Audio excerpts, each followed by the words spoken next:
My name is Alice Finnerup Møller. I'm a Danish architect and I'm very proud to present to the ARBA Board of Advisors a book which took 10 years of my life, 10 years full of architecture, of the Danish architecture, and full of new experiences. In 1982, I took a course at Yale School of Architecture. It was by Gavin McCrae-Gibson, who has written the book The Silent Language of Architecture. It was very unusual for me to go into the theories of architecture, the theories of the 20th century, because the Danish architects usually don't write, they draw. When I was educated, that was the attitude.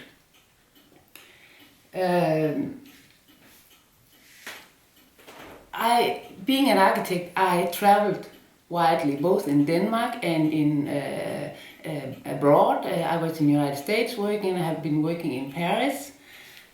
And returning to Denmark in the early 80s, I got a job in Horsens, Denmark, and I decided this is where I'm going to settle down, also because I was offered a job there.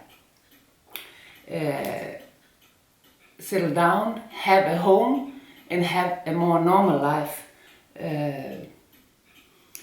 This meant that I was looking for a house here. A house to live in, a house that I could afford in an area which I enjoyed very much. And it took me 9 months, and suddenly one day on my bike I was running through a street in Horsens, and I said, here I'm going to live. And I saw a house which seemed to need some restoration by an architect, and I decided to buy it, even though it wasn't for sale. So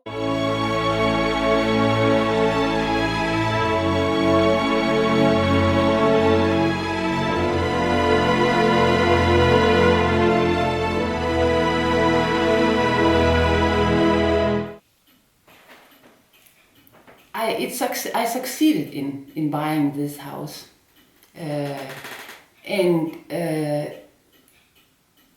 I restored it, and during this process I found that it had wonderful qualities. The dimensions of the room, the way the house was organized, and it was very small, and the daylight, which the Danish architect is very well known for being aware of. And this is how I met the person in this book, Viggo Norn, Arkitekten Viggo Norn.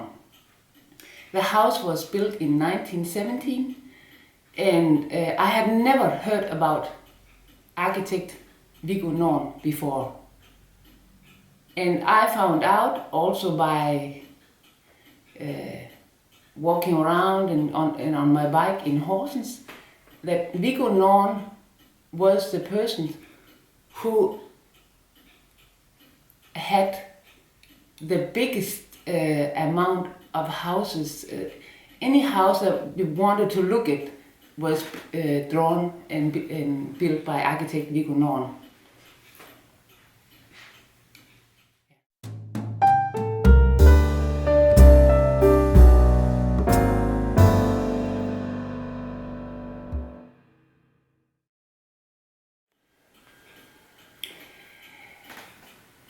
The process of this writing is rather interesting, because first you think you start from when he was born, and then you continue and you have a long row of buildings and you tell about the buildings, and he had an enormous archive, which part of it was kept at is kept at the Horsens Museum. And enormous amount of buildings in Horsens and some in other parts of the country as well. So I actually didn't know what to do right away. But then first I decided I want to write a book, and I want to be the person who are the first person who dig down in this Viggo Norn story. So I applied for a grant at the State Art Funding, and I got a small grant, and that meant that my name was on this job. I received 10,000 Danish crowns, and Viggo Norn had one son, Otto Norn, a famous professor and a famous art historian. He was at that time 75 years old, and I was aware that he probably could tell some interesting things about his father. So I made an arrangement to talk with him, and here, after several years of experiencing his work, I got the clue for how the book should be. Viggo Norn had many sketchbooks like the one you have today, moleskins, and his son had brought several of his sketchbooks from his travel to Rome. And also Viggo Norn's wife had some daily diaries from these travels to Rome. So it was suddenly a whole new situation. I had to combine Viggo Norn's, I could see through these sketchbooks, these wonderful sketchbooks, that he was a very sensitive person, and that in Rome he had experienced the Rome of the Renaissance, and that was very interesting. So I decided to study Italian during the next time, the next years. And I spent 2 years on evening courses, taking evening courses to learn Italian. I knew it was necessary if I had to open doors in Italy. So many people come to Italy to study this and that, and so you have to be very persistent in getting to certain places. Well, after some time, they wrote to me from the State Art Fund, "What have you been doing with this money?" And at that time, I hadn't written one word. I had been analyzing, experiencing Viggo Norn's architecture, and I had these books, and so I wrote back what my plans were. It was to go to Italy, to follow his footsteps, so to speak, and bring that into the book. I was really ashamed that I hadn't done anything. After a very short time, I received a letter from the State Art Fund with 25,000 to go to Italy. I was so happy. And money-wise, I had also applied for another funding, which was the same amount, so the trip to Italy was secured. This is very important. This period in Danish architecture, it is these 25 years which I decided that the book should contain, it is the base of all modern Danish architects' way of thinking. proportion, simplicity, daylight. Nothing should be, everything is very conscientious. Viggo Norn was born in 1879 in the northern part of Jutland.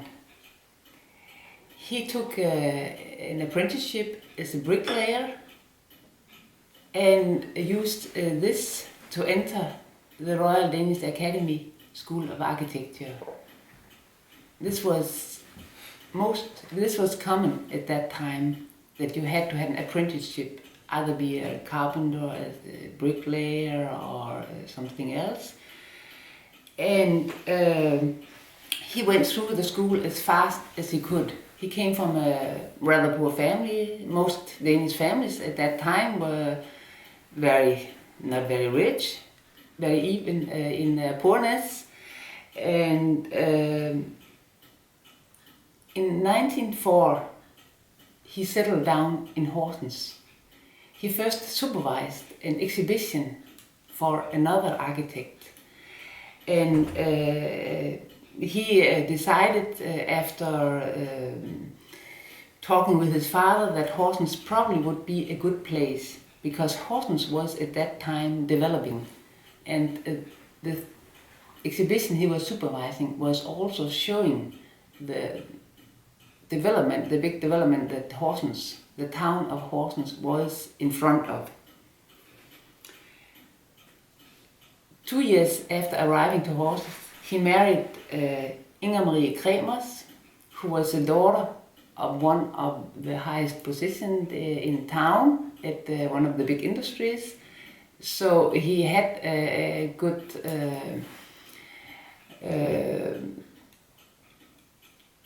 background to become to get jobs in Horsens.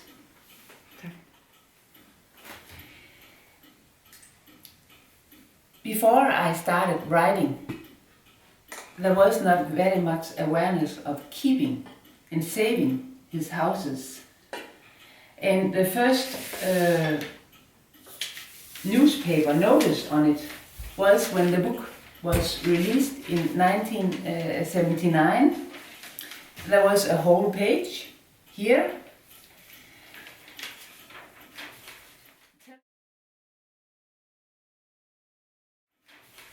telling about Norn. He said Norn on 200 pages, and where they also showed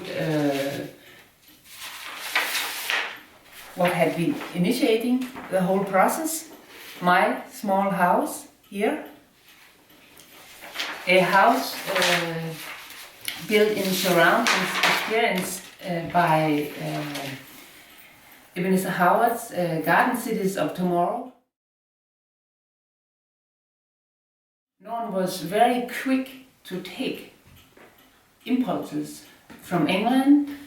He had the studio coming to his office, and also from Germany, where people were being aware of what was nice architecture and what was not nice architecture. 10 years ago, in 2006, the awareness in Horsens was much bigger, and I was invited to be guide on a tour talking about Viggo Norn's buildings. This is one of his first buildings from the start of the 1904, I believe, 1904, in a style, national romantic style, they call it. A beautiful, beautiful warehouse on the harbor of Horsens.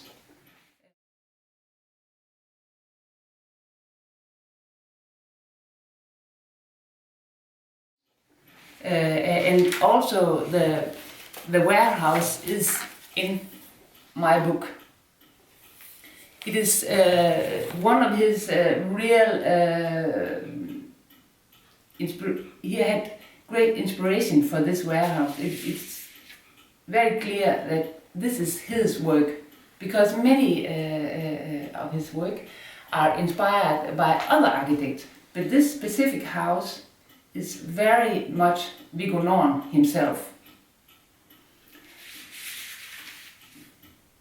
He built an enormous amount of houses, and as a bricklayer, of course, he used the red brick which is produced in this part and in the southern part of Denmark. The Danish national material, you almost could say.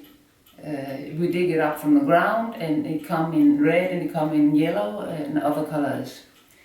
And Viggo Norn's was red, the red brick. Obvious because he was a bricklayer and he knew the material very well. And he built small houses.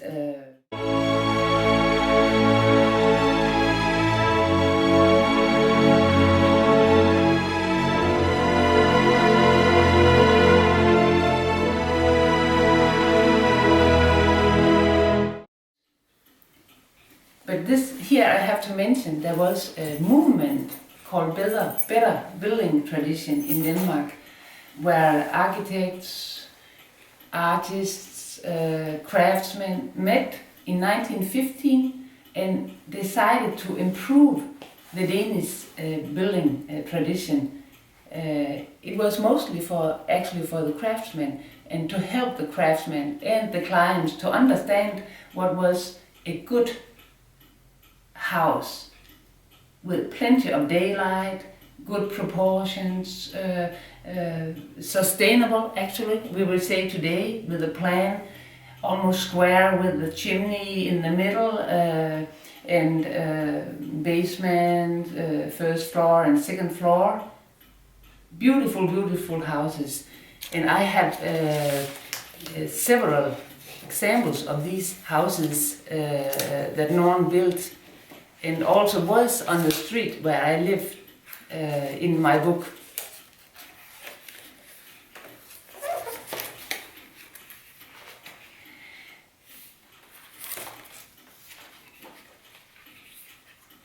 Skal jeg vise den?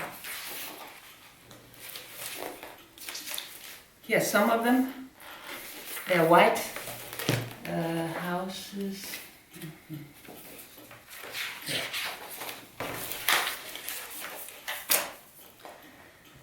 These are some of the drawings. You had the elevations as well as the plans and the sections on the same drawing, and it was very easy for the craftsmen because they had all the detailing in their hands, and that's what they used to. And so Norn came with this drawing and to the client, and this is how it worked. But also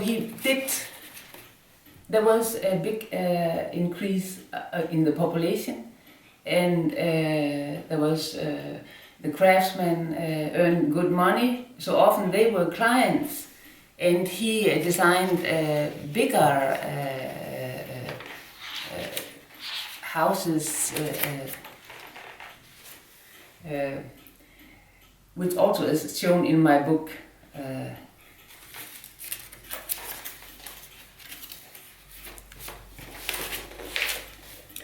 Red brick, and almost like a castle here, coming around the corner. That's one example.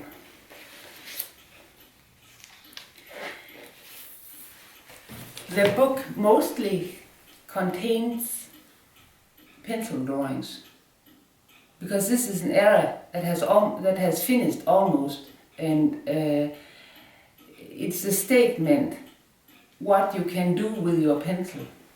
All these are pencil drawings, and I think it's very important to have these drawings and to have a statement on this way of working now when we have entered the era of IT. Rome, Italy. Many artists have for centuries, writers, painters, sculptors, been traveling to Italy to get inspiration, among them Hans Christian Andersen. And Viggo Norn, during winter time, didn't have anything to build. At that time, they didn't erect buildings during the winter time. So he and his wife took the train to Rome and spent 3 months in Rome several times in the beginning of the 1900. And Norn, all he did was to do sketches and maybe meet with some of the colleagues that he met down there, and his life was more free, and he sketched anything. Floors, ceilings, sculptures, houses, some with a perspective. But one specific building I would like to mention, he was concentrating on the Renaissance in Rome. And there was 3 architects, Baldassare Peruzzi, Raffaello Sanzio, and Giacomo Barozzi Vignola. And the one building that he was very fascinated about was one by Raffaello Sanzio, the artist. And I know that from his wife's diary, that Norn was very much fascinated by this building. And looking in his moleskin sketchbook, I can see he did very little perspectives.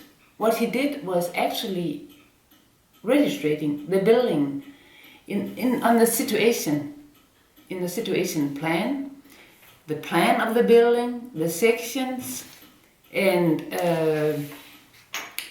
some of the decoration of the walls. And he came there several times in 1909 and 1912. And I think that this building has been inspiration for Rome, for the museum in Horsens, with what we will call an antique paint, with an antique spirit.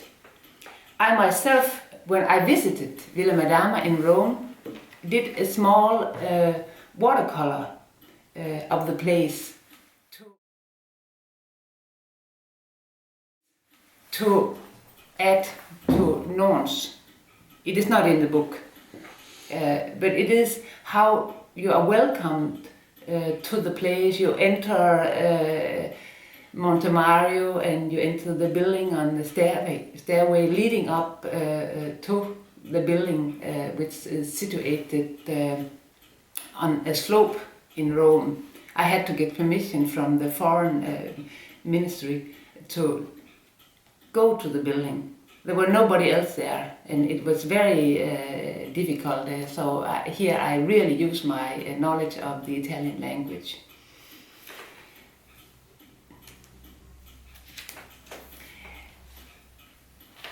This building, as mentioned, I think has inspired him to the museum in Horsens.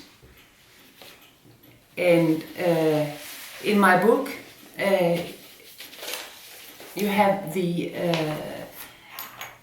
original drawing of the facade of the museum. This work was very important to Norn. He started in a committee planning the museum in 1906, and it was realized in 1916, and has the same plan as Villa Madama. 3 square rooms, and they are now added with a second addition. And I think Norn's thought was to have a complete square building. Very robust, you would say. But this classicism in Denmark, which originated actually from our architect C.F. Hansen, there was at the same time a big fire which destroyed C.F. Hansen's government building in Copenhagen, and a new one was erected, and nobody liked the new one, so everybody returned to this revival of the Renaissance, and Norn followed that as well in one of his very best buildings. It was a building for the workers in Horsens, built in 1922-23 in a very beautiful neo-classicism with aula and with interiors very beautiful and followed by the neo-classicism. This building was actually exhibited in London together with other Danish architects. And I would like to read to you what the journalists, the Italian journalist, wrote about the Danish architecture. Some of it. Simplicity. The exhibition was called Exhibition of Modern Danish Architecture and was in 1927 in London. Simplicity, sobriety and common sense. Tradition is revered. It is not only revered, it is not only, revered, but one may almost say that the tradition has been distilled and all byproducts eliminated, so that there remains something very pure, but what is apt to be without flavor. And that was how the English thought about the Danish architecture, but it has been the base, as I said earlier, for modern Danish architecture. Even today, when they flourish with big renderings and so, you will find there is still an order and a simplicity in the very good architecture.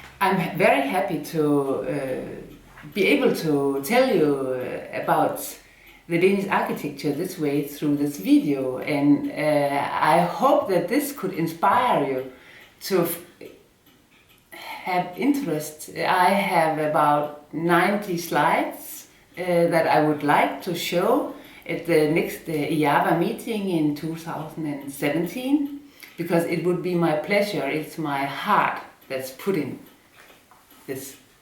Thank you.